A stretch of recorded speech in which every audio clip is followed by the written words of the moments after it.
we are going to make a throw today, the Fireside Throw, and the yarn we're going to be using is this Big Twist living yarn. And I happen to have some skeins here in Spirit, that's the color, and I love this color because it's, look at it, it's got orange and kind of a cinnamon color and purple. I just find these really, it's an unusual combination, but I find they really go together well. So to start this, we're going to chain 142 chains, and I found that if you want to make sure that your first starting chain isn't too tight, you can go up a size in your hook. So the yarn recommends that you use a 4.5 millimeter hook. I'm going to be using a 5 millimeter hook for my starting chain. And we're going to chain 142 stitches. This is going to give you a blanket that's about 42 inches wide, so a nice size for a throw. So here we go. I'm going to start, I always start with a little slip knot, and then I'm going to make 142 chains like this. Just pull it right through. 2, 3, 4, 5, 6. Okay, so here is my chain of 142 stitches. Yep. And what I'm going to do now is I'm going to take this larger hook that I've been using and switch back to the recommended hook size, which is the 4.5. And in case you're wondering where I got that 4.5 number from, you can always check your label. And if you look at these little squares right here, it's going to tell you what size to use. You really need to zoom in, but you can see here there's a picture of a crochet hook and it says 4.5 millimeters. That's because they recommend using a 4.5 millimeters hook for this yarn. And that doesn't mean that you have to use it. That's just what the recommended size is. But I find it best to stick to what they recommend. Usually going too large or too small can either be frustrating or it's going to make your piece not look the way you want it to look. Okay, so now we're back with a small hook. What I'm going to do now is I'm going to do 3 triple crochets in the third chain from the hook. So here's 1, 2, 3, and right here we're going to put our 3 triple crochet, actually 2, because this chain counts as 1 triple crochet. So we're going to do yarn over once, yarn over twice, put it through the top of that stitch, pull through once, 2 loops, pull through twice, 2 loops, pull through 3 times, 2 loops, and now you have a triple crochet. And then I'm going to put one more in there, 1, 2 over, pull a loop through the hole,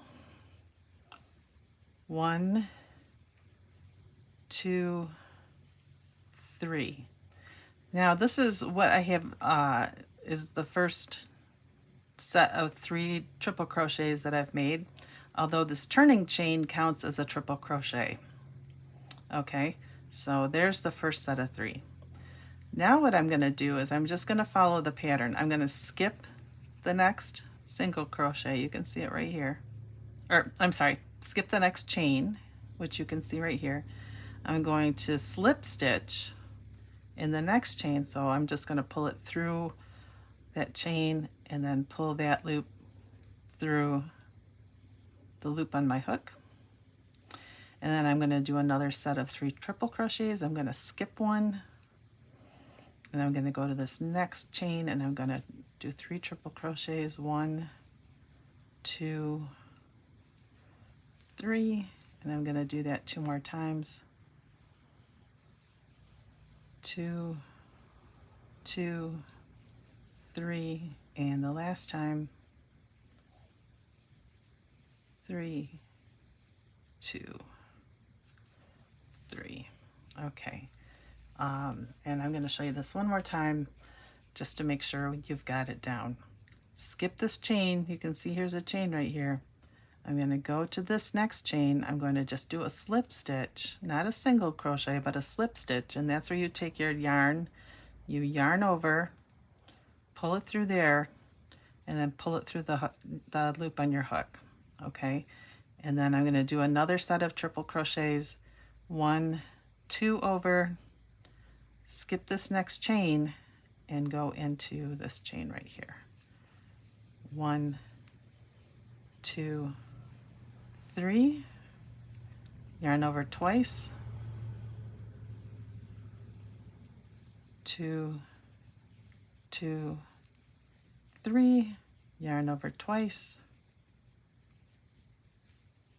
3, 2, 3. Okay. So you can kind of see how it's coming along. There's going to, it kind of has a wave here. So here's the triple crochets, and then it goes down to the slip stitch, and here's the triple crochets, and then it goes down to the slip stitch and so forth. So this has like a subtle wave to it. And it also has a nice texture. Those triple crochets with this yarn kind of make it a little puffy. And I like that. I like cozy blankets. I like blankets that are a little thicker. So this would fall into that category.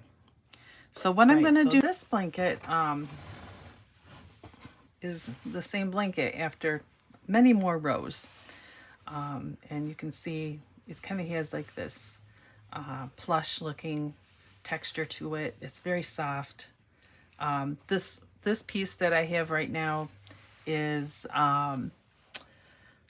42 inches wide by about 36 inches long. So it's a good size for a throw. And that took me, I used about 7 skeins of that yarn. You can make this as big or as small as you want to. That's the nice thing about this pattern, is you can just continue on if you wanted. If you were going to make one for a bed, for like a regular twin size bed, you could just continue on. You could make it wider if you wanted a throw for a larger bed. However you wanted to do it would be up to you, but you would just continue in this pattern until you get to the end. And once you get to the end, if you say that's enough, then you bind it off and you are finished. If this is your first throw, congratulations. That's remarkable. Everyone should be proud of the first thing that they make. Even if you find mistakes, chances are other people will not find mistakes in it. I see Redditors a lot of times on the Crochet Help subreddit get very concerned over things that I would consider minor, like, my stitches are too tight, or, it's all a learning curve, and the best you can do is just continue to learn. So this is the finished product. I'll lay it out right here. If you want the free pattern, you can download a PDF on my website, uniquesheep.store. And I will also have the blog post about this. I'll put the link in the bio. And that's it. Thank you for tuning in.